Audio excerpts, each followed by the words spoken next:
Hey everyone, thanks for tuning in. This is episode 17 in the Rye Podcast with Curt Fletcher. My guest today is Dave Mencarelli.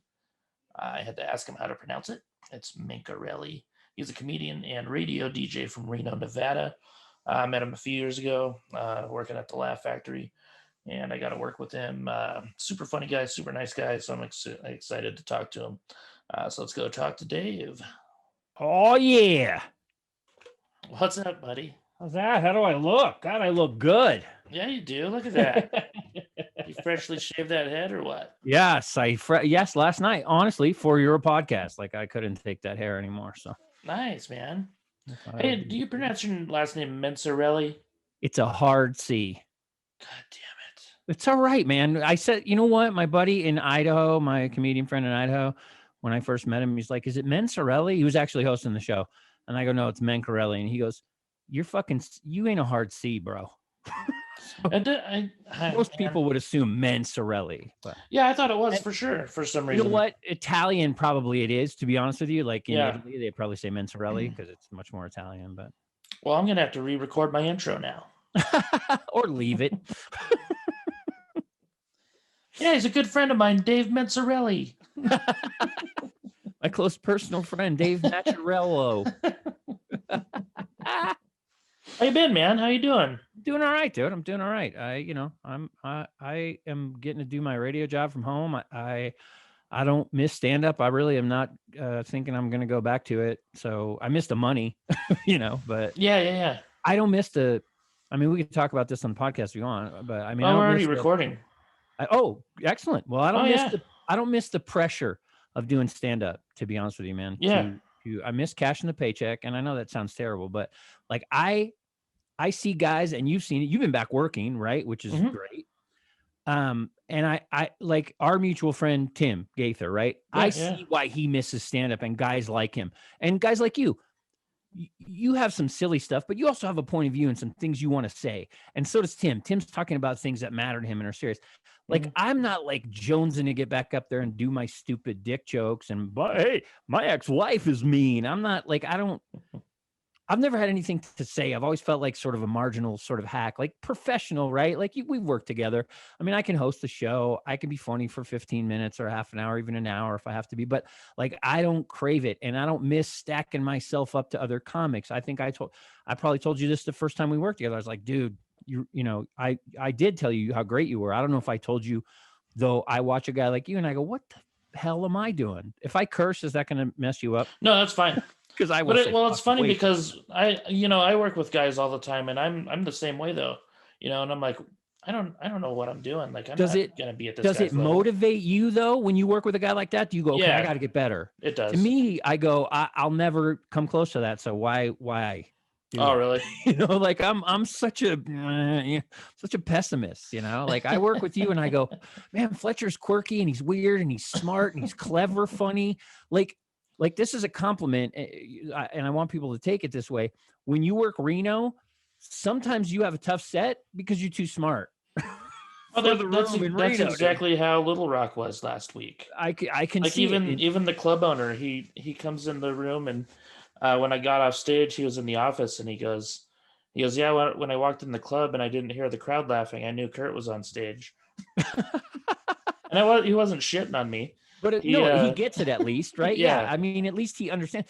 Like people don't get subtlety, and you're so subtle and so like subversively subtle, and so your delivery and just the way you do things is so clever and funny, and it just goes over people's heads.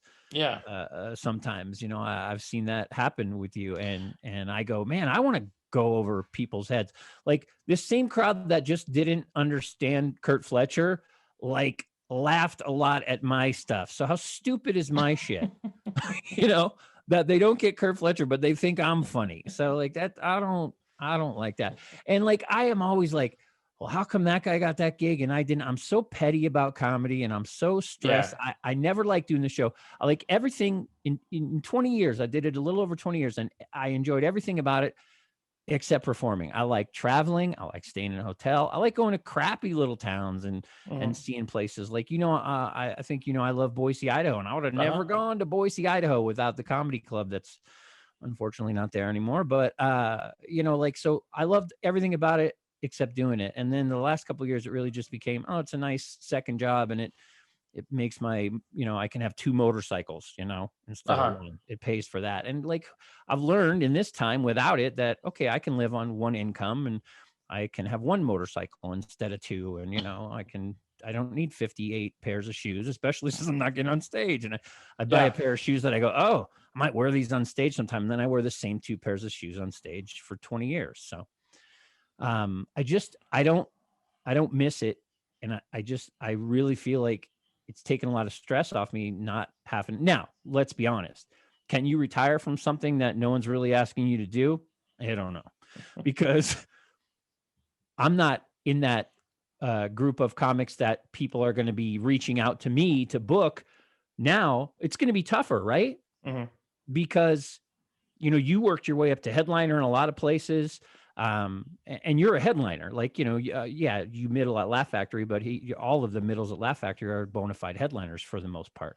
Mm-hmm. But now, guys that had moved on from clubs, right, that are maybe doing theaters might have to come back to clubs now, right? So everybody kind of has to bump down and stuff. So it's going to be difficult anyway, right? Mm-hmm. And a very cursory look at my life and career shows that if anything requires any effort, I don't do it. So I think I'm done. I think I'm. You think so? That's too bad, man. Who knows? Who knows, right? You never know. Somebody goes, hey, I want you to do this gig or whatever. Yeah. And I might, what I'll miss for sure is like the camaraderie. Oh, for sure. I mean, you're a baseball fan, right? You're a sports fan. Oh, yeah. So like, let's say I play for, the Yankees for 15 years, and I'm just sort of utility infielder for the Yankees or whatever. And I play for 15 years and everybody knows me and likes me or whatever. And then I retire and I come back to the clubhouse and everybody's like, hey, Dave, good to see you. But it's not the same, right? You're not part of it anymore. Yeah. So I'll still, come down when you're at the club, when you're at Laugh Factory here in Reno, I'll come see you, but it'll feel different. And I might not like that. I might hate that enough to keep my foot in a little bit. So I feel like I'm still part of the group, Yeah, I understand. So the big, that's not the announcement I wanted to make. The big announcement I want to make on your podcast is that I am now going to be this kind of hat wearing guy. Nice. And this is how my family's going to find out about it. And they're not going to be happy. This is how my wife's going to find out about it. And she's not going to be happy. So without going for the crazy Einstein hair, I'm going to wear this kind of hat now. I just watched the Amazing Jonathan documentary and he pulls it off. And I'm like, well, if he can, I can. Yeah. What did you think about that documentary, by the way? So which one? There's 2, right? So I watched the one where it's like, where it's like a documentary about a documentary. And and there's like 3 other guys that are doing the documentary. That was so annoying. It really was kind of annoying and but compelling, right? Because when I'm done watching it, I go, oh, okay, that was all right. But then I'm for 2 days, I'm kind of thinking back on it. And that I guess usually means something is kind of good, right? Because I'm thinking about it.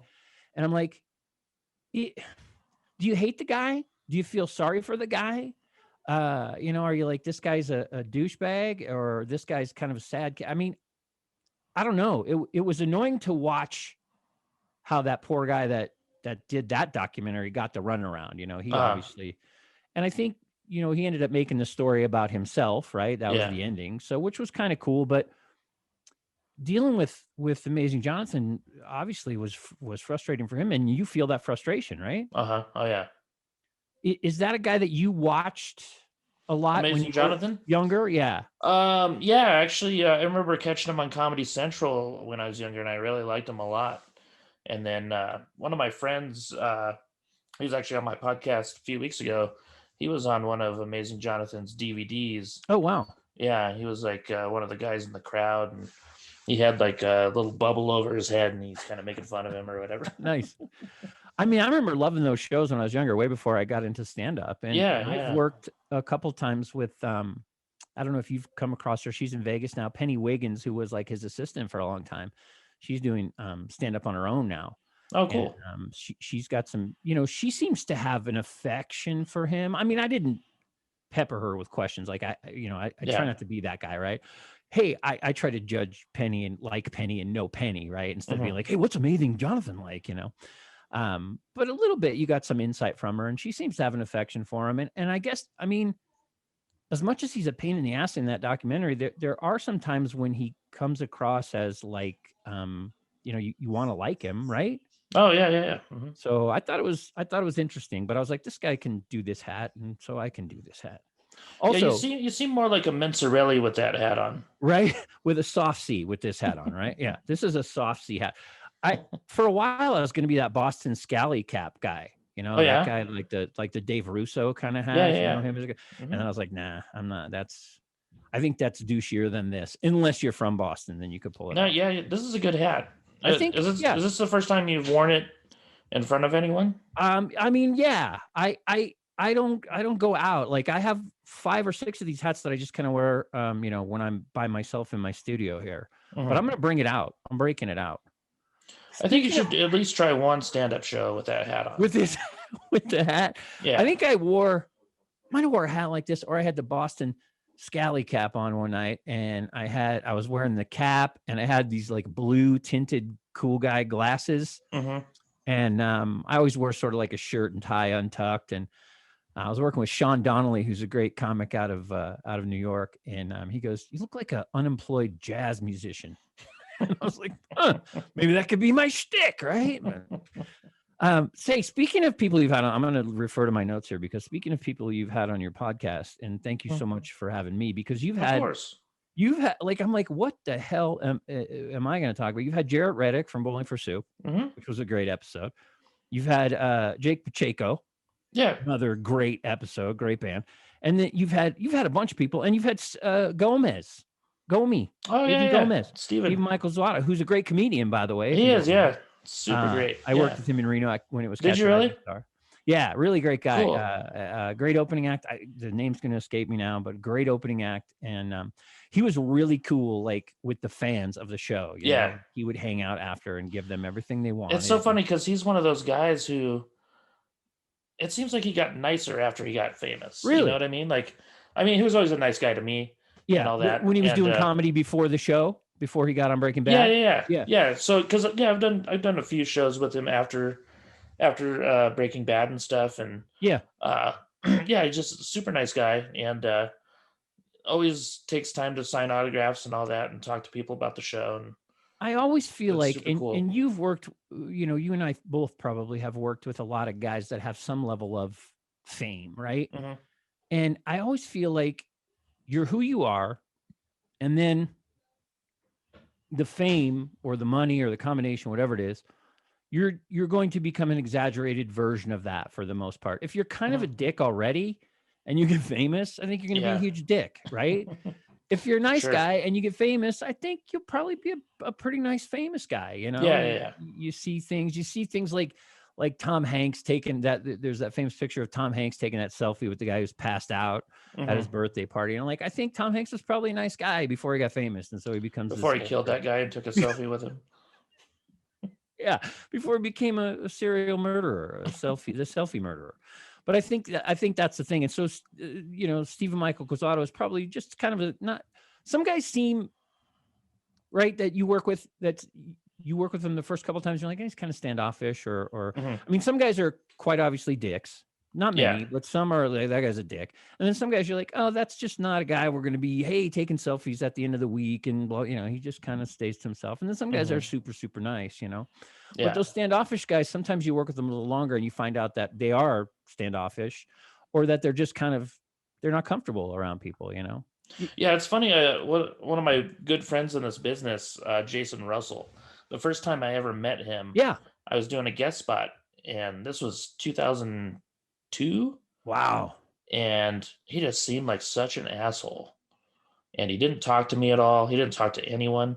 And so I thought he was an asshole. And then I worked with him the next year. My first ever hosting gig was with Jason. And he was the nicest dude. And when you get to spend more time, right? But he explained why he was the way he was that day too. Like he had a pretty shitty week. So. Oh, okay. Yeah, and that's the thing too. You do one show with somebody, or you do one sort of open mic or whatever it is, and you don't know what's going on that particular day and stuff. Yeah. And at Catch we've had at Laugh Factory in Reno, I've been lucky enough to work with a lot of sort of mid-level famous guys to famous guys. I worked with, when it was still Catch, I got to work with Gilbert Gottfried. Oh, cool. And, Gilbert wasn't, hey, let's hang out at the back table where we all hang out and stuff. He came in, he did his job, and he was nice, and he signed autographs and he took pictures with us, but it wasn't, hey, buddy. Tim Meadows was sort of standoffish, the ladies' man, but he's a new, there's a lot of other things on his mind, and I don't blame him. He doesn't want to stand out there and have people go, hey, the ladies' man, do the lady, he doesn't, I don't blame him for that, So I don't remember anybody that was just an outright asshole. Most guys in that fame level are good. Jamie Kennedy can be difficult, but he's a lot of fun and he's a nice guy. And all of these guys, Jamie's great with the audience afterward. Jamie's like, he stands there and takes pictures and signs autographs and for everybody that wants to do that. So I think cool. That's part of your responsibility. If you have a certain level of fame, is for sure. If people come to see you based on you were in Scream, or I'm not going to mention any names, but I guess I can burn comedy bridges anyway. If you were in fucking Encino Man, maybe be a little bit nicer to the people after the show. Yeah, Brendan Fraser, you piece of shit. You're right, Brendan Fraser, terrible stand-up comedian that you are. Thanks for trying to get me off the hook there, Curt. Oh, yeah. Oh, and also I wanted to mention, this is how clever and subtle you are. We talked about this in the beginning, right? So much stuff goes over people's heads. And I consider myself to be a guy that gets you and a pretty intelligent dude, right? I feel like, oh, I'm pretty intelligent. I just fucking figured out today that it's Fletcher in the Rye. Oh, really? Yeah. I was like, oh, in the Rye, I like it, but I never put the whole thing together until today. Oh, really? That's how stupid I am. That's how smart you are and how stupid I am. So. Well, I don't think you're stupid, Dave. Good on you for that. I couldn't even pronounce your last name. So. Took me longer than I've known you to figure it out, so no big deal. I wanted to ask you, so you worked clubs the last 2 or 3 weeks. I did Tulsa Looney Bin and Little Rock Looney Bin. So we're looking at ways to bring Laugh Factory back. I'm still going to manage the club there, the Laugh Factory in Reno. And we're looking at ways to bring it back. But, in Nevada, you have to have the audience, I think it's 25 feet from the stage. Oh, and yeah. You've seen our room, 25 feet puts you at the bar outside the club, right? Yeah. So we're looking at ways to bring it back. So the Looney Bins, are the tables 6 feet apart and they doing all that kind of stuff? So Tulsa took out a lot of their tables. Okay. So they're spread out. And their front row was pretty far back. Little Rock, they left all their tables in, but they sat people at every other table. Gotcha. So they left them there. They just avoided. Yeah, them. But no one was sat in the front. So I think I was probably a good 12 feet away from anyone. 12 feet seems right. 25 feet seems. But those are also good sized clubs, like way bigger than the Laugh Factory. Yeah. So, it might be a struggle with the Laugh Factory.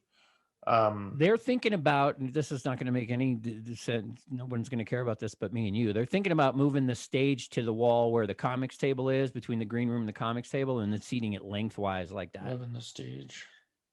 I could see that. Yeah, that could probably work. We could probably get enough people in there. So what are the turnouts like at the clubs? Like people must be starving for live entertainment and live comedy, right? They must be great crowds. Tell me they're great crowds. Yeah, you know what? Even the weeknights were pretty good. You know, like Wednesday, Thursday, and Little Rock were actually really good. Usually Wednesday, a lot of times it'll get canceled there because it's such a light turnout. But by far had the best Wednesday show I ever had in Little Rock. Thursday was great. Friday, Saturday were solid. I'm probably choosing the absolute worst time to stop doing it. It's probably going to be the best crowds for the next year or so. And I'm going, I'm not going to do it anymore. But I'm glad to hear that. And I'm glad to see you guys. And you worked with, I think last week, maybe I shouldn't bring it up because I don't know how you feel about him, but I like the guy very much personally, and I think he's very funny. You worked with McGrew last week, right? Steve Oh yeah, McGrew? love Steve Yeah. McGrew, man. I Yeah. had a blast with him. Oh, sure. You guys come out. You're a Denver guy Yeah, too, right? I worked with Steve before. I worked with him a couple of weeks in a row in Dallas and Fort Nice. Worth, and then He's a done good shows with him in guy Colorado. to work with. He's just a good guy to be Super nice guy. in the condo with or in the green room with. Yeah. He's just a really sweet guy. I'm very, very funny. And his politics, I think, have unfortunately a lot of people get pissed off by that. Affected him. Yeah. Yeah. But that's like if you put all the politics aside, though, super nice guy. Yeah, and very funny. That's not what he's doing on stage. He doesn't do anything about politics. Yeah. So yeah, I was jealous of you last week, and then you get to work with our mutual friend Tim Gaither a lot, which is great. Yeah. I worked with Tim in Tulsa and then Steve in Little Rock. So one of my all-time favorites as well. One of as a comedian / club manager, and I managed Catch a Rising Star for a while and was there. I get to see all sides of different comics, and like that's why I like you and Tim so much. Not only super funny, and I'm always thrilled when I get to share the stage with you, but even if I'm not working as a comic that week, it's just such a nice, easy week as the manager. You guys just come in, do your job. There's so much to be said for that. So many comics want to tell us how to seat the room or. Oh, really? Yeah, like, well, how come you didn't put anybody? We're doing the best we can with our customers, and I, as a comic, know how you guys want the room seated. Exactly, yeah. And the other thing that gets so frustrating to me as a club manager, and I guess it comes from and I'm going to ask you this question too, like my feeling about hecklers is I'll just kind of deal with that, like I'm used to it, and I'll try to squash it, and I don't really ever mind unless somebody's drunk and just I can't have any kind of interaction with them. Then I want them out. But I have never in over 20 years asked the staff to remove anybody. Yeah, I never have either. Yeah, I think we talked about this before, because I think that's your same thing too. Like, I'll deal with you. I'll deal with someone talking to me. You got a great thing out of it last week, right? The guy that spreads his cheeks always making a fudgy, right? So. Yeah.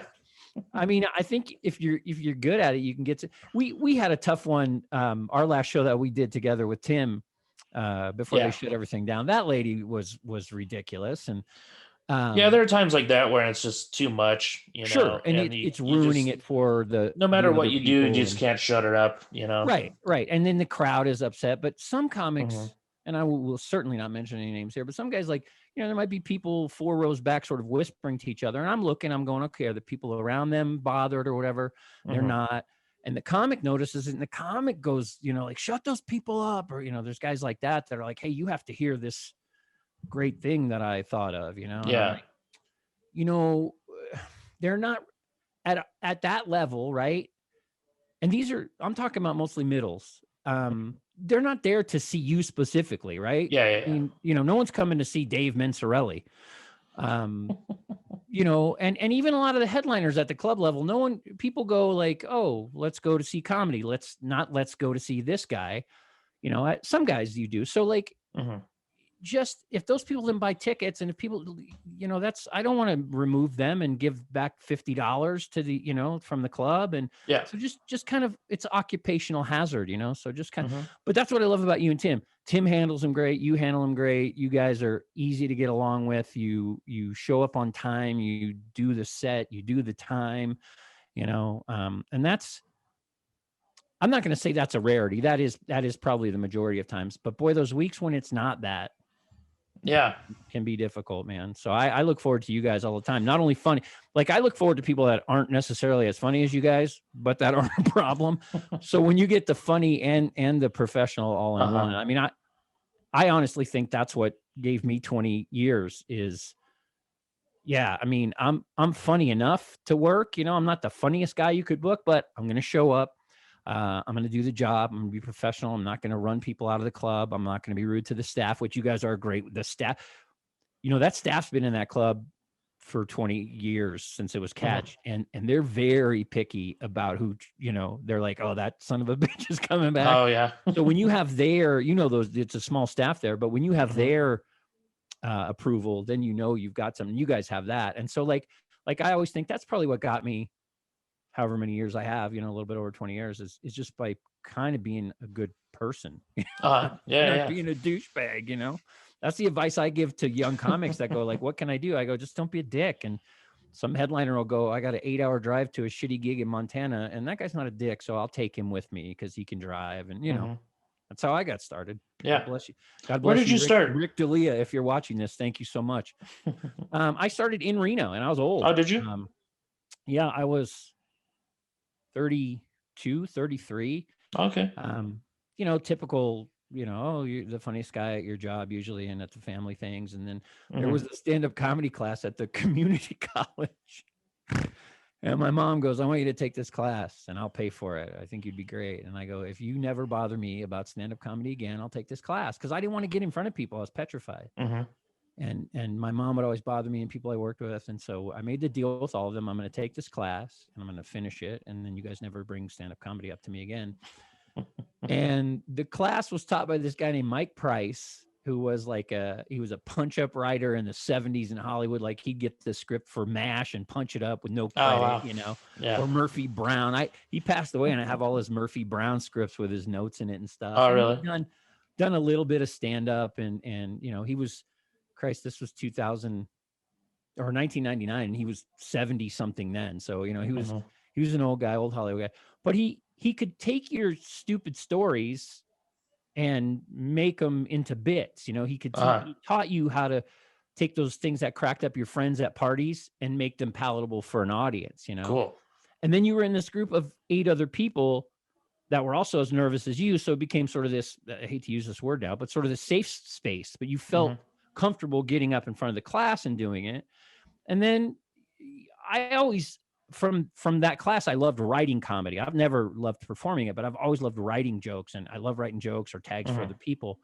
So we got up and we had a graduation, if you will, at a little brewery here. That was the hot spot for a comedy open mic. And it was invite only. It was everybody's families and stuff, and they closed it. So it was, easy audience. They all knew what was happening. They didn't expect pro comedy. And I got to close because I was the funniest. I didn't even know what that shit was then, but I went last and, did okay. It was terrible. I mean, the jokes were so bad, Curt. They were like, I read that chocolate has the same chemicals in it that your body emits after sex. No surprise that my wife doesn't smoke when we're done. She eats a chunky. That's the kind of shit I was doing. But everybody, knew where you're coming from and they enjoyed it. And so I was done and I got through that and it was nerve wracking. And so, but then I started going to the open mic and watching and seeing guys that weren't very funny and other guys buying those guys drinks and girls coming up to them. And I was like, and then I sat in on the next class at the community college. I sort of made friends with the teacher.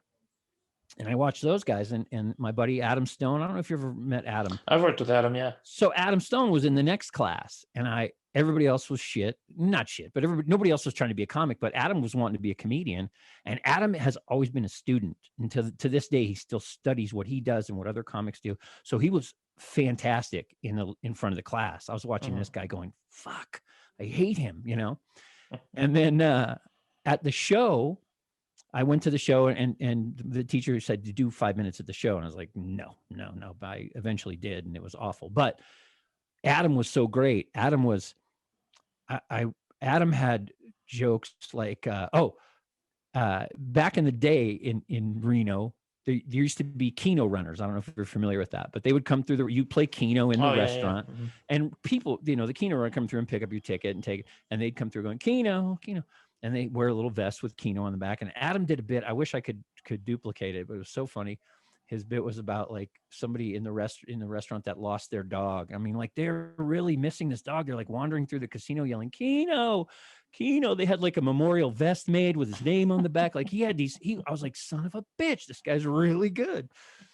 So after that show, my buddy that I was with, who wasn't a comedian, just a friend of mine, he goes, you should go make friends with that Adam Stone guy. And I go, what? He goes, that guy's really funny. Like, you should go make friends with him. Maybe you guys could help each other. And he was absolutely right. So I introduced myself to Adam, told him how great I thought he was. And then we've kind of kept each other going over the years, Oh, cool. and been there to write. A lot of the good stuff I had, chunks that I had for a long time in my act were from writing back and forth with Adam and stuff. So there was kind of a back to your original question, there was kind of a hot scene here. There was a couple of good open mics, and so I got started, and again, people liked me, and I was marginally funny, and so I started getting stupid little gigs. The guy that ran the open mic at his restaurant paid me $25 to do 10 minutes at a Lions Club luncheon, and shit like that. And then one of the ladies that would come to open mic was a booker. Her name's Kay Frazier. She hasn't booked anything in a long time, but she booked a lot of, crappy one-nighters and somewhat decent Indian casinos. And so she would give us work at, a casino in Susanville, an Indian casino that's 90 minutes from here or something. And then she, the best thing she did for us is she got Adam and I hooked up with David Tribble. So we started doing the famous Tribble runs. If you're not a comedian, the Tribble runs are famous. A lot of guys got their chops playing Winnemuck on a Thursday night for 8 drunk people, And Adam and I went out. If you're not going to believe it, you can think I'm making it up. Adam and I went out on Tribble runs as the co-feature. Doing 12 and a half each, because we really only had 7, and we would do 12 and a half each at some, bar in Elko with, the only thing in a 10-foot radius were the guys playing pool and hockey games on the television. And you do your 12 and a half minutes. That was really only 7 in about 4 because you were so scared. But you get your chops on those gigs. Oh, big time. And then things started happening around here. I'm lucky in this area because there was, I couldn't get up at Catch Rising Star. It was impossible to get in there, but there was a little comedy club down the street called Just for Laughs. John Fox books some stuff up in Tacoma, and he had a club here that I was able to start getting up. I'd take tickets and help out and run the sound. And then the guy started putting me up a little bit, and then I'd fill in for him as the host. And that happened also at the Improv in Tahoe, which was because there wasn't a bunch of people trying to do comedy here. You could get, I could get on at the Improv in Tahoe. I mean, I wouldn't get paid, but the host would take a night off and I'd get to do 15 minutes at the Improv in front of Will Durst or, Paul Provenza or Rocky Laporte, and talk about free schooling and learning and making connections. Absolutely. That was amazing. So I always feel like I was lucky to start here and not younger and handsomer, and thought, I'm going to go to LA where you're up against 1,000 guys a night. Yeah. Where it was me and Adam, and yeah. I mean, being in Albuquerque was kind of the same way. Like we didn't have a lot of comics here, weren't many open mics. And, there was one year where I hosted at the comedy club 13 weeks. Right. That's a quarter of the year. And right. And you stand out, right? Because you're in this market where that's the thing. Like I host at least that many weeks, probably at Laugh Factory. Yeah. And when Harry first got it, I was running Catch, and we didn't have a host. We had a piano player, and then I would just do 20 minutes, and then there'd be a headliner for an hour. And then I would get to headline a couple of weeks a year. And I know, listen, I don't think I was like, I deserve to be headlining a Catch a Rising Star, even if it's in Reno. That was the bonus for managing a club for her. So I get that paycheck. But when Harry Basel first, brought the Laugh Factory here, I wasn't even going to try. I was like, oh, I'm just nobody. Like, how am I going to get, And again, let me give a little shout out. Jill Kimmel called Harry, and Jill and I are friends, and Jill and I had worked together at Catch, and Jill called Harry, and she goes, listen, you can't ignore this guy. He's local, but he's not a local comic. Like, he's better than that. So God bless you, Jill Kimmel, for that. And then Harry called me and was like, listen, I know you've headlined Catch and you feature, but he goes, if you want to host for me, I'm going to work you, a lot more. If you feature, I'll give you maybe 1 or 2 spots a year. But if you host for me, I'll work you a lot. And he wasn't lying. Like, before I managed the club, he was hosting me 8, 10, 12 weeks a year, and a little bit more now since he hired me to manage the club just 2 years ago. So he's another shout out. Harry Basel has been so good to me. Such a good guy. Really. After the experience I had, and I won't name any names with Catch a Rising Star, but the experience I had with the owner of that club and the booker of that club was just horrible. Harry's been a godsend. Harry's just an amazing guy. He took care of us when this COVID stuff started. He checks in on me all the time. Not only just a great booker and comedy club owner, but just a good guy. He's been very good to me. So that's great. Yeah, man. Like you said, when you're in Albuquerque, right? You're working half the year. Yeah. I was probably more well known in Albuquerque back then than I am now. And did that just because I'm on the road so much now? Sure, you're gone. Now you're nowhere working. to perform here hardly. So is that what led to it for you, though? Guys that you worked with at the club in Albuquerque, is that where you made your connections and started getting guys to take you on the road and stuff? Who was the first guy that took you out? Well, Jason Russell was the first one that got me into the Looney Bins. He was going to be in Little Rock like 1 week after we worked together, and he's like, "Give me a tape, I'll take it Nice. with." And so that got me into the Looney Bins, and I don't know who the first one was. I mean, the club owner was a comic too, so he took me a lot. You know, he took me any one nighter he had in New Mexico, I would open for him. So great chops, obviously. Getting out of that's, if any young comics are watching this, or new comics, or people thinking about comedy, you're going to get good in your city. You know, especially I'm not talking about LA or Boston or New York. I don't know how that works, but in Albuquerque or Reno, you're gonna hopefully become at least the best guy in your city. But then you got to go. You don't have to move, but you have to work outside your little city where the street address of the Maverick gas station can be a punchline, right? That's not a punchline 100 miles away, right? You have to change, you know, from the local stuff. So getting out and doing those one-nighters in New Mexico was where you get your chops, right? That's where you become an actual comic, right? And I actually met Jill Kimmel for the first time when I went to audition for Last Comic Standing in Tempe, Arizona. Oh wow, she was there. The Tempe Club, yeah. And I didn't know who she was or anything, but she was talking to one of my friends, and she was saying she just got her first headshots done, and she had a zit that day. So she had the guy Photoshop the zit off of the headshot. And I asked her, I was like, do you think he still has it? Because I would like to Photoshop your zit onto my headshot. Oh, that's awesome. She was how long ago did you meet her? So how long ago was that? That was, when was that? 2006 probably. Oh yeah, so she was still Jill Bryan, which I always respected about her. She was married, and that was her name, and she wasn't, you know, and she didn't go back to being Jill Kimmel to capitalize on the last name. I mean, it's a common last name. You don't automatically go, "Oh, is that Jimmy Kimmel's sister?" She just went back to it because she got divorced. So I respected her. I didn't know she was Jimmy Kimmel's sister until years later. She doesn't tell you. Yeah. She never tells you. She never. She doesn't come right out and tell you. She doesn't like drop little stories about, I was in the green room at my brother's show, or she. That's what I loved that about her from day one, and she, you know, if you are friends with her and you're going to LA, she got me into the Jimmy Kimmel show, into like the VIP lounge before the show. Honest to God, this is no joke. I ended up having a stroke during the show, and I missed most of the show. Oh, wow. I looked at my phone, and I went dark, and then like I couldn't see out of one eye for the rest of the show, and then I couldn't remember how to get back to my condo after the show. Oh shit. So Jill was like, and then Jill was like, "They have medics right there. Why didn't you say something?" I'm like, maybe it could have been my big break on Kimmel, right? I stumble down to the floor, and Kimmel does a bit on it, and then I become Stroke Guy, and I could headline clubs now. So me and the Fly from the debate, it's Stroke Guy and the Fly headlining live. Pretty good tour. Yeah, right. So yeah, but so she's just a wonderfully sweet person. She buys me lunch every time she comes to work in Reno. Cool. Just really great. And I don't know if I haven't seen her in years. Yeah, but yeah, she's super funny. Yeah, she's headlining a lot now. Yeah. You know, she's working at Jimmy's Club in Vegas, doing some stuff. She works for him behind the scenes on the show, and that's great. She headlines not the Laugh Factory, but another club here in town, and she works Laugh Factory here, and she works Laugh Factory Vegas, and just a really, really nice person, good mama.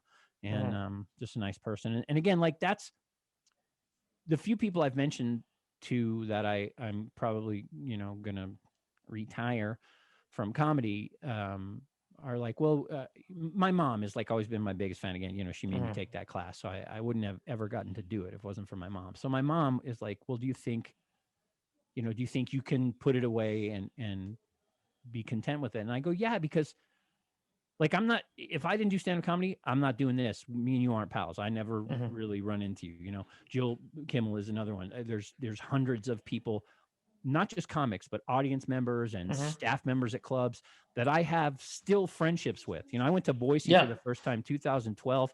I got 35 people in Boise that I talk to on a weekly basis that are Oh, friends of cool. mine, that are audience members or comics, or they worked in the club. Like, that's been the greatest joy for me, is I've met so many people that I would have never ever met in my life. And some of my, you know, I got in late, so I had guys that I loved as comedians that I've now gotten to like work with for a week, right? Mm-hmm. Schubert, Jimmy Schubert, John Mm-hmm. Caponera, you know, guys at that level of comedy that, like, you know, I got to hang out one night. Rick D'Elia was opening across the street for Bill Burr, and it was me and Caponera and Jason Lawhead were doing the show in the comedy club. So Rick and Bill Burr come across and hang out in the comedy club after their show, and we're closed. And I get to sit and watch Caponera. And if you don't know John Caponera, Yeah, Google it. I know, John. I mean, the best Harry Carey impersonation you've ever Oh seen, yeah, and one of the funniest absolutely. guys, and one of the sweetest fucking guys, typical Midwest guy. So it's Caponera, Bill Burr, Rick D'Elia, who Rick and Bill came out of Boston around the same time, Jason Lawhead, who's a great comic as well, um, who's opened for Burr many, many times. Mm-hmm. And I'm just like this fly on the wall, man. Like I'm like, I don't belong here, right? Let me just shut the fuck up. But they're trading all these great stories about some Mm-hmm. people I know, some people I don't know. But I'm like, I get to be in this room with Bill Burr, John Caponera, Yeah. and two comics who I love and who are now friends of mine. And I get to be a part of this thing. This is amazing, you know? So things like that, I mean, I think I can shut it down and go, like, I had that experience and hundreds of others. I got to open for Dennis Miller at the Legacy once because he didn't bring an opener, and I was the guy that happened to be there. He invited me to hang out with him in the green room, and we talked for 20 minutes, you know, before the show, like people. And I'm trying not to fanboy, you know, and be like, I love Bordello Blood, you know, and he's asking me, how far away do you live? And, you know, just a really, really nice guy as well. And I had heard horror stories like, oh, he's a dick to his opener. Really, really nice to me. I've become not friends with Brian Regan, but if I see Brian Regan in a green room somewhere now, he recognized me and hey, Dave, Yeah. which, I mean, part of the reason I'm married to my wife is because she told me on our first date that Brian Regan was her favorite comedian. And Oh, I was cool. like, me too. I didn't know you knew him. And so Mm-hmm. I've had the opportunity now to have her meet him and talk with him. And I That's remember awesome. the first time we went to see a show, and then he hung out with us a little bit after at the comedy club for about an hour and a half before his bus left, because he rides around on the bus to his gigs. And we got home, and my wife was married for 15 years in her first marriage to a 6'6" sheriff's deputy, motorcycle cop, beautiful head of blonde hair, tough guy, nice guy. Her family still talks about how great he is all the time. And we came home from that show with Regan after we got to hang out with him. And she spent a lot of time talking to him. He's a typical nice guy. He's asking about her job and shit. Mm-hmm. And I was more talking to Gary Brightwell, his opener that night, because I love Gary. And we get home, we're getting ready for bed. And I go, well, your ex-husband might have been way better looking, way taller, way tougher, made a whole bunch more money, but you'd have never got to fucking hang out with Brian Regan if you didn't marry this douchebag right here. So things like that, like I can never, you know, Yeah. sitting in the green room in Vegas and George Wallace walks in or Brad Garrett walks in and, you know, they're like, hi, I'm George. And I'm like, I fucking know who you are, you know. Regan did a guest set one night. I got to bring Regan out. I've worked with Dom Herrera and Alan Steffen and CD LeBeau. It's like, yeah, I can totally put it to bed and go like, I had a pretty good fucking time, you know. Mm-hmm. So That's cool, man. Who's your favorite person you ever met? Was it Regan? I want to think about that because off the top of my head, favorite famous person. Yeah.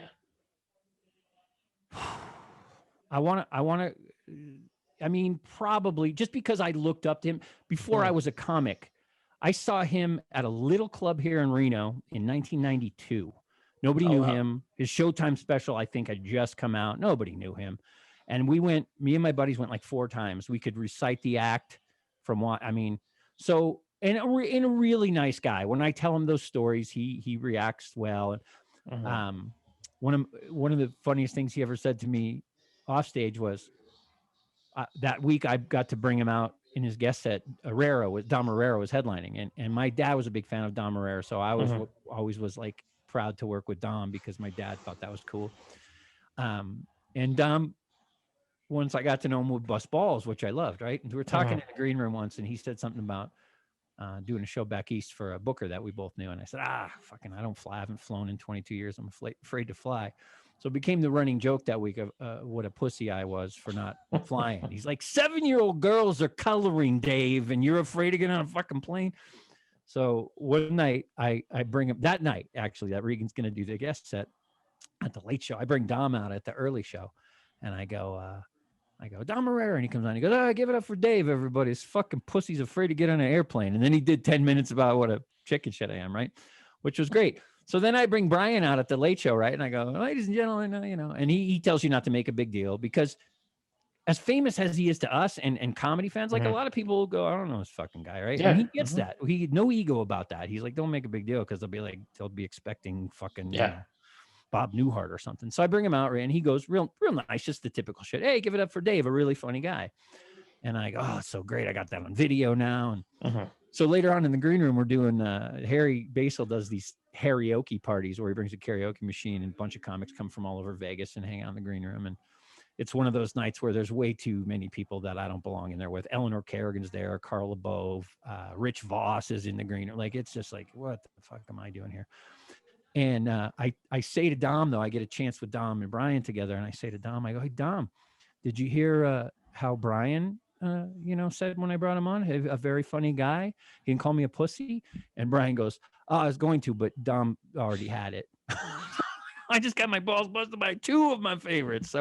So yeah, I mean, Regan was a favorite. I really, honestly, even though I said he might be a little difficult, I really like Jamie Kennedy, and that, some people go, what? But I really like Jamie. He's been good to me.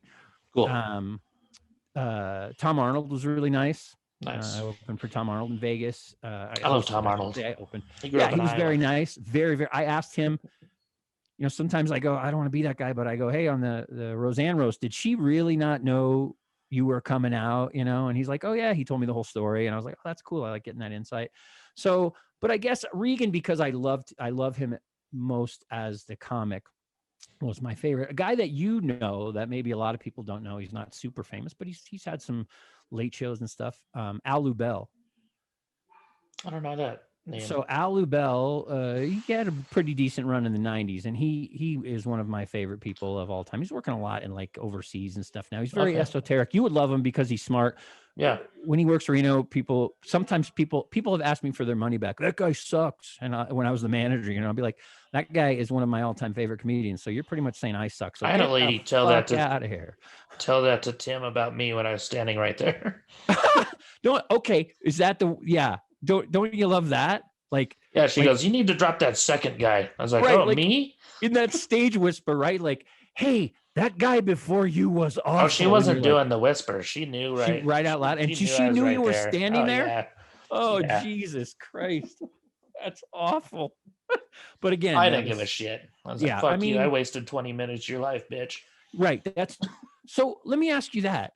Do you, I see guys that sort of have or want or cultivate an adversarial relationship with the audience. Like, I'm going to fuck these guys up.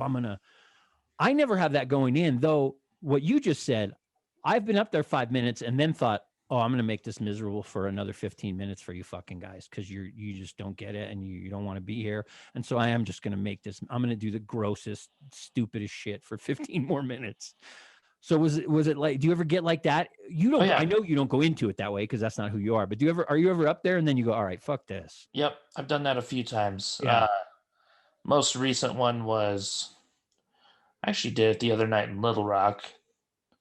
And then one time in Oklahoma City. It's always Friday late show too.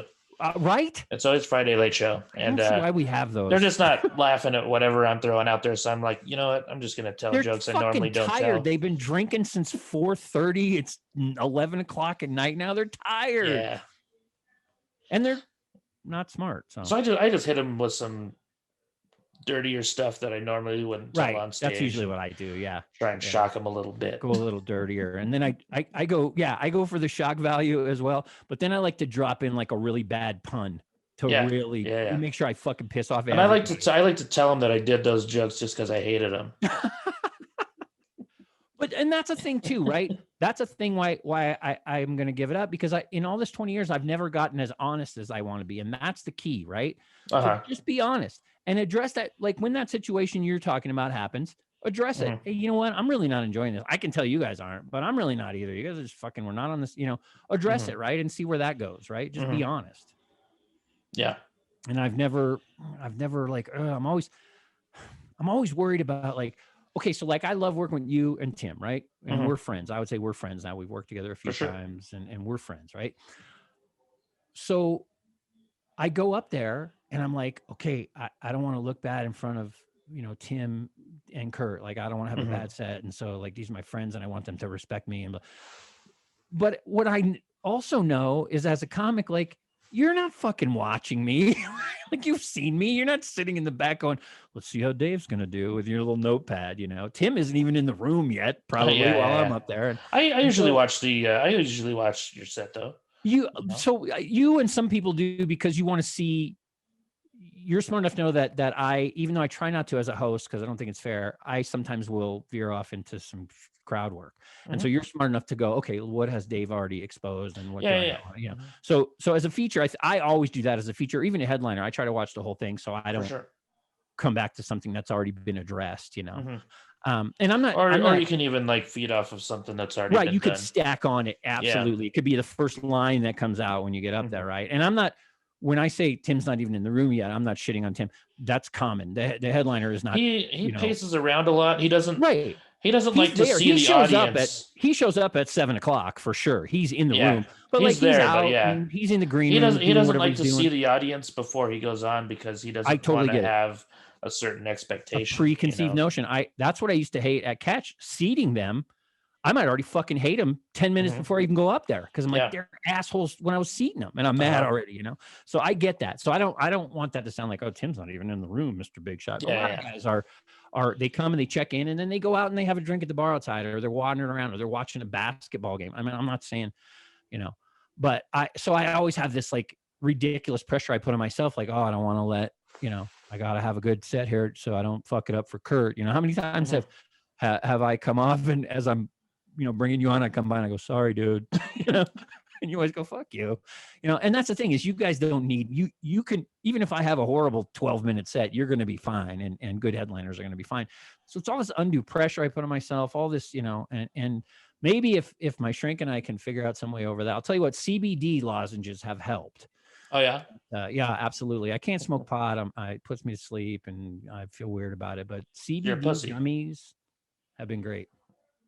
No, great, yeah, Don Marrera told me to tell you that. Though. You should. I won't fly. I won't smoke pot. What kind of? I don't deserve this fucking hat. I can't wear that hat.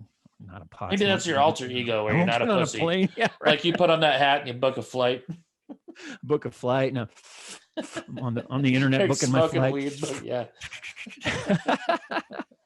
But again, like I think I can.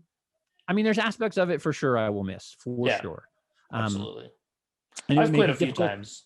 I've quit many times, dude. But I've quit, many times in anger. My wife said that to me yesterday. I said I might reveal on Curt Fletcher's podcast that I'm not coming back to comedy. I said I already revealed it on Twitter, and I said, oh, you saw it. I said, I want to say here joking. Where it'll get the attention it deserves, which is none. That I'm not coming back. And I said I might reveal it on his podcast that I'm not coming back to comedy. And she said, how many times have you quit now? My wife is even saying that, So, but many times in the past I've quit and I never stay quit long enough to know whether I like it or not. Right. You quit and then you miss it, or you quit and then I'll quit. And then like Rick D'Elia will say, hey, $600 to fucking do 30 minutes in, a city that I want to go to. And I go, oh, fuck. All right. Portland, okay, I'll go, Actually, the last time I quit was like, I was going to be done for good. Like I was. What made you, why? Just the traveling and all that shit. Okay. Like my car was always breaking down in the middle of nowhere. I love it. Yeah. Yeah. You enjoy being up there. I know you do. Yeah. So the reason I came back was I was working at the Tulsa Looney Bin as the door guy. Didn't like it. And then Tim called me and he goes, hey, you want to feature for me at the Laugh Factory in Reno? Really? Like, yeah, fuck yeah, man. So that first time you guys came there, you were just coming back? Yeah. Mm-hmm. Wow, dude. Yeah. I did not know that. And I got 2 other bookings that same day. So I booked a club in Fort Wayne, Indiana, and then my buddy had just opened a club in Phoenix. And so I booked the Reno date, and then I was like, should I probably go to Phoenix the week after or something? Yeah. So Who's the guy in Phoenix? Tom Sims. Oh, Sims. Yeah. And Joe Kimmel mentioned him to me. Yeah. Great club. I hear it's a fantastic club. I got a buddy in Scottsdale that's always like, when you come into Arizona, I'm like, nobody wants me. But no, I didn't know that. So that's a perfect example, right? You quit, you're fed up with it, but then you go, oh shit, 6 days in the same place, which is nice, right? Oh, it's great. I'm going to eat free 3 times a day, and I like casino buffets or whatever, right? And it's a laugh factory. Casino buffets, but it's a laugh factory, and it's my buddy. Like, how do you turn that down, right? Yeah. I get to go hang out with my friend for 6 days, and I get paid at the end of it, and then I only got to do 20 minutes a night. I'm in the rocking chair, so yeah, I get it. I'm so glad that happened. I'm so glad that you took that gig, or we would have never. Yeah, absolutely, man. Yeah. And then it's funny how the universe works, right? Then two other decent gigs the same day. Sometimes the universe is like, no, you're not quitting. Yeah, it's just I've never booked 3 club dates on the same day, right? Before, ever. I mean, again, like, I never say for sure of anything. The difference this time for me is I know now what it feels like to not do stand-up for 8 months. Yeah, because your last show was with us, right? That's the last time I got on stage was with you guys. And remember, I think back to that now and I cringe a little bit because, we were all doing, COVID jokes. We didn't know how serious it was about to get. Yeah. I would go up. My first thing was I'd go up and stand in front of everybody and go, and everybody'd laugh. Now they'd fucking run out. They'd panic. Yeah. You and I wouldn't touch each other as we were coming on. I mean, it was such a weird fucking time, right? So, but that's the last time I worked. So now I know what it feels like to not do it for this long. And I'm like, okay. I was wondering, okay, now when it starts to come back, as it is starting to come back, Vegas is coming back in 2 weeks, right? And Reno will be back hopefully shortly. Will it feel differently because there is opportunity for me to do it? I mean, I've turned down some shows in this last 8 months, mainly for health concerns. I'm type 1 diabetic, so I've been super, super careful. So I've turned down like a $200 gig for 45 minutes at this retirement home. I'm like, so I've turned down a few little things, but like there's a great club in Carson City that I love to work. And so if they call me, will I be able to go, you know what? No, I'm not doing it anymore. My favorite club in Boise is not doing comedy anymore. They've put pool tables in and they're not going to come back to comedy. So, oh, really? That would have been a tough one to turn down. There's a great 4-night gig in Oregon. It's 4 different cities, but they're all close together in Oregon near Grants Pass and Medford. That I love, that I get to headline, that pays pretty good. That, that was supposed to happen in September that they canceled. And so like, if my friend Nikki calls with that and says, hey, that might be hard to turn down because I get to bring a feature. So it's that situation where I get to hang out with my buddy for 5 days. I get paid good. I eat good. The shows are great. The crowds are always great. So again, it's easy to quit something when there's no opportunity to do it. It's like, let me tell you too, Curt, I'm retiring from minor league baseball as well. I'm not going to play. Oh, that's too bad. Minor league baseball. So, big prospect. Yeah. I mean, I was hitting 220 in rookie ball as a utility infielder. I thought I had a pretty bright future, but hey, so is Michael Jordan. There you go. Right. So, I mean, I can't say for sure. And I hope people that are watching this, I know you do, but I hope people that are watching this get the sarcasm when I'm saying I'm retiring from comedy. Like I am probably, I don't want to really do it anymore, but it's not something that needs to be made. I'm not going to go make a, 18 paragraph post on Facebook going, though. I mean, I would like to thank a lot of people, but I would miss as many people as I'd remember to thank. And so, I'll see them as they come through Reno and we'll have lunch and I'll remember to thank them. And So, but I mean, I really did enjoy every aspect of it. And there were times, it's not like every time I got on stage, I was like, oh, I hate this, or I was dreading it for an hour before. But I mean, even in Boise where I love, right. I'm like, I wish I didn't have to do the show so I could enjoy my day in Boise because all day it's hanging over me, which is ridiculous. Right. we're professionals. I've been doing it a long time. I should not start thinking about the show till if the show's at 8, maybe 6:30, I start thinking about the show, right? And some guys are so good, they're not thinking about the show. If it's at 8, they're not thinking about it till 7:55. They know what they're going to do, and they're That's how I was confident. in Tulsa when I worked with Tim. Like we were having so much fun, and we're like, oh Right? shit, we gotta go do these shows. Fucking show, yeah. That's how Boise is for me. I'm like, oh, and I'm like sometimes hoping like on Thursday and Sunday it's light. Sometimes like the Wednesday loony bin. I'm like, oh, please don't go. Cancel it, so I can relax. So like, but a typical thing for me in Boise is I would get there, and my favorite time in Boise is Friday after the late show, because okay, now I don't worry about the Saturday 8:00 show until I wake up tomorrow morning. And Friday we're hanging out, we're partying, we're hanging out at the club till 2 or 3 in the morning with friends, and it's fun. And then once I wake up Saturday morning at 8:30, I'm like, oh, show tonight. And that's there's something wrong with me. It's ridiculous, it's ridiculous to dread that. And again, I feature a lot or host, so it's literally 12 minutes or, out of my day, 15 minutes when I'm hosting and 20 and or the feature 30 spot's minutes. like the easiest spot too. You don't have to host. You don't have to worry about headlining and 20 or 30 minutes, and you're still getting paid decent to be up there.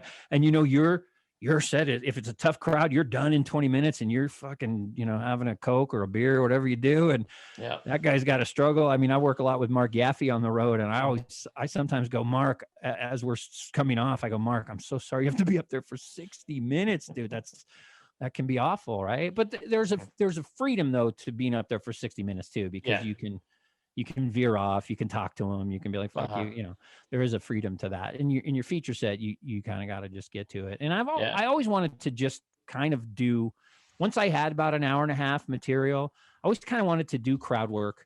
And then if it wasn't working, start with a little bit of material, crowd work. And if the crowd work doesn't go anywhere, go back to the material.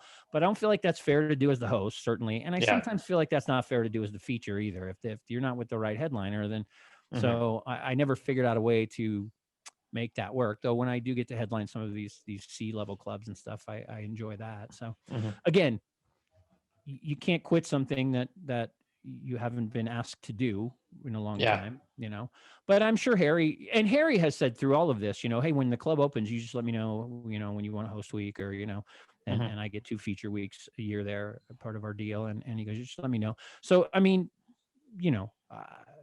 I've sort of been offered, and he's always very nice about Vegas. Like, hey, I want you in Vegas once a year, and you let me know, and we'll work it out if somebody you want to work with or something. So that, I guess I hope that I'll be able to turn down a gig, maybe I won't, Yeah.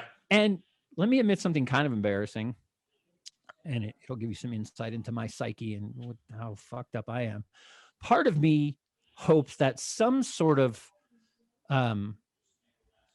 big time sort of headliner,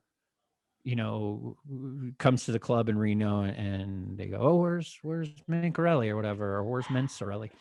And they go like, the Marissa, the assistant manager, goes, oh, like he quit doing comedy. And that big time headliner like calls me or texts me and goes like, dude, you can't quit, man. You're really good at it. Some part of my fucked up psyche, fragile ego wants, Jeremy Hotz to text me and go, dude, you can't quit. You're really great, or Jimmy Schubert, or Gaither to go like, no way you're fucking quitting, dude, But I'm going to text Gaither now to have him text you. Yeah. Have him say, hey, if you were thinking about texting him, don't, because he might not quit if you fucking text him. And we want to make sure this fucking guy doesn't come back. But no, so that's my, and a lot of those guys would probably be like, Dave, you're funny and we like you, don't quit. But like, that's part of it too. Like we're all worried about our own shit, right? You're worried about your next, but you're not worried about if I'm fucking coming back or not. You give me a sad face on Twitter, which I appreciated, but you're worried about getting your own next gig. And I want to fucking, move from feature to headliner in this club and host to feature. Everybody's worried about their own shit. And I don't take that personally, though. Part of me takes it personally. Do you know what I mean? Like, I don't, nobody's thinking about you as much as you want them to think about you. That's for fucking sure. In a good way and a bad way. So that's that. I'm not saying that so that I hope somebody sees this and texts me and goes, don't quit. I'm saying that because that tells you how messed up my thought process is about everything, including comedy. But I love doing shit like this. I love talking about comedy. Yeah. That's so much fun. I'm writing a blog now. I've switched Are my you? comedy fan page to Blogger because Okay. shit, that there's not enough bloggers out there, right? So Yeah, it it's seems like the blogs have kind of gone away a little bit. I'm hoping that's the case, and I always feel like I'm funnier in print than I am in person. And so, like, I've always loved to write. I wrote a little bit for a local magazine here. I wrote a piece once a month for them. That's on your website, right? Yeah, it's davethat'swho.com. Okay. Like who says Dave? That's who is the clever thing I did. Let me there. write that down. davethat'swho.com. davethat'swho.com. And I've just been reposting some stuff I wrote before, and I talk pretty openly and try to talk humorously about my anxiety and depression and mental health issues, but it's not always that. Sometimes it's about, my daughter's 19 and a lesbian. I get a lot of material there. And she's very funny. And, or I talk about my family, just whatever. It's just kind of my goal or my inspiration or the guy that I would aspire to be is like a David Sedaris. Do you know him? I know the name. Yeah. So great writer and he just writes personal essays and he's very funny. So it's just stuff about my life that I try to make relatable and usually somewhat humorous. And it's davethat'swho.com. And on Facebook, just search Dave Mencarelli and you'll find that. I'll put your website on here so people can see it. And dude, again, thank you. I knew I was going to talk too much, and I did, and I wanted to let you talk more and talk to you more. No. That's what it's all about, man. Interviewing my friends. So. When you asked me to do this a couple months ago, or you asked me to do it when I think I saw the first one. I was like, oh, I love it. And you're like, oh, you want to be on it? And I'm like, yeah, I'd love to be on it. And you're like, okay, October. And I was like, great. And then I'm watching you get, like I said, Jared Reddick and Stephen Michael goes out and all these really funny comedians. I've watched them and it's great. And then, so it's now like it's November. When did you get in touch with me? Yesterday, right? So November 25th, and you haven't said anything, and I'm like, he was just being nice, that's how my fucking psyche works too. Like Kurt said, October still. Kurt said Fletcher, I could be on in the Rye in October, and like haven't heard from him yet. So he was probably just being nice, like he's got other more important people. And then here you come out of the blue yesterday, you made my day, dude, and said let's do it. So I'm so thrilled that you would have me on. I just first of all, absolutely, man, I get to see you and hang out with you. Yeah, which is cool. And second of all, I love talking about comedy, man, and me. So, well, I appreciate you coming on, man. We did hit the hour mark. I only like to do 45 minutes, but I knew it. Because you're cool. No, you're fucking awesome. I've never blown the light on stage. I blew the light on Fletcher in the Rye. I didn't even light you, dude. I just let you go. I let you go. All right, man. Thank you so much. Yeah, thank you so much for being on here, man. I love chatting with you. And I hope to see you next time I'm in Reno. You will see me. You will see me whether I'm working at the door or working on stage or just hanging out. We'll have to go to lunch or something. You won't be able to get away from me. Cool. I'll hopefully COVID shit will be over and I can have you come be in the studio and be on my radio show in Truckee. So that'd be a lot of fun. Also, man. that TruckeeTahoeRadio.com, great radio station. I'm on 2 to 5 in the afternoons. Cool. Yeah, I meant to ask you about radio, but we'll do it on our next 3-hour tour. Yeah, sounds great. Well, thanks so much, Dave. And thanks for thank you, man, taking all the time to talk to me. So best of luck to you, buddy. Sorry I took so much time. Love you, brother. Have a great week. Yeah, you too, man. See ya. Bye. All right, that was a lot of fun talking to Dave. Super nice dude. It sucks that he's gonna quit doing stand up. I bet he'll be back. He'll be back. We all come back. Yeah, super nice guy. Really fun to talk to. It's always fun seeing him in Reno when I'm out there.